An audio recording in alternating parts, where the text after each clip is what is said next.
कुशीनगर जिले के थाना हनुमानगंज क्षेत्र का एक व्यक्ति जो लगातार थाने से लेकर तहसील और जिले तक का लगातार चक्कर काट रहे हैं। दरअसल इनका मामला जो है जमीन से जुड़ा हुआ है। यह बैनामा जमीन लिए हुए है और मतलब उस मामले में बैनामा लेने के बाद भी इस पीड़ित के तरफ क्या मामले आ रहे हैं, हम उन्हीं से जान लेते हैं। क्या नाम होगा आपका? सर मेरा नाम विनोद कुमार गुप्ता जी। मेरी माता का नाम से जमीन है, शांति देवी के नाम से जी। जो आज के 25 साल पहले बैनामा ली थी जी। जो जयंत्री जात के राजभर बन करके बेचे। मेरी माता ने लिखवा लिया उस जमीन को। उसके बाद से वो 2016 में मर गए। उसके बाद से उनकी पत्नी और उनके लड़के राजभर का सर्टिफिकेट बना करके 2-3 लोगों को और बेचे राजभर मतलब वही गाटा संख्या की कोई और? वही गाटा 180 हाँ। गाटा संख्या में 2-3 लोगों को और बेचे। उसके बाद से 2024 में फिर उनको पैसे की जरूरत पड़ा, फिर मुसहर का सर्टिफिकेट लगा करके 2024 में बेच दिए।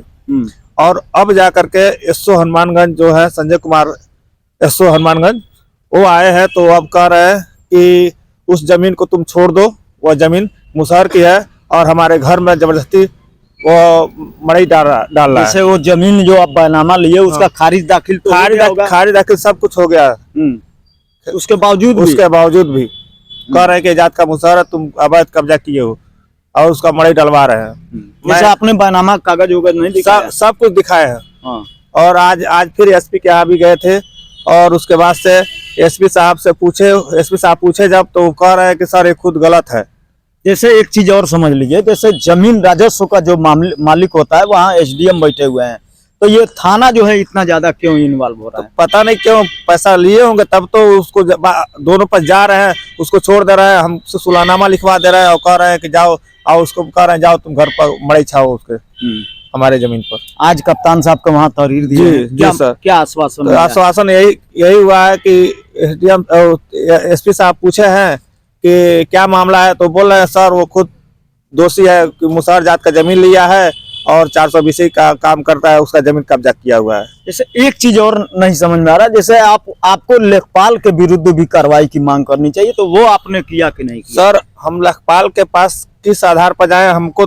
हमको खुद रास्ता नहीं। कभी पिछड़ी का सर्टिफिकेट बनवा रहे हैं, कभी अनुसूचित लेखपाल बना रहा है। हम दिखाए हैं तो लेखपाल जो मौजूदा लेखपाल है वो ये कह रहे हैं कि गलत बनाया गया है राजभर का। तो अब हम कहाँ जाए सर?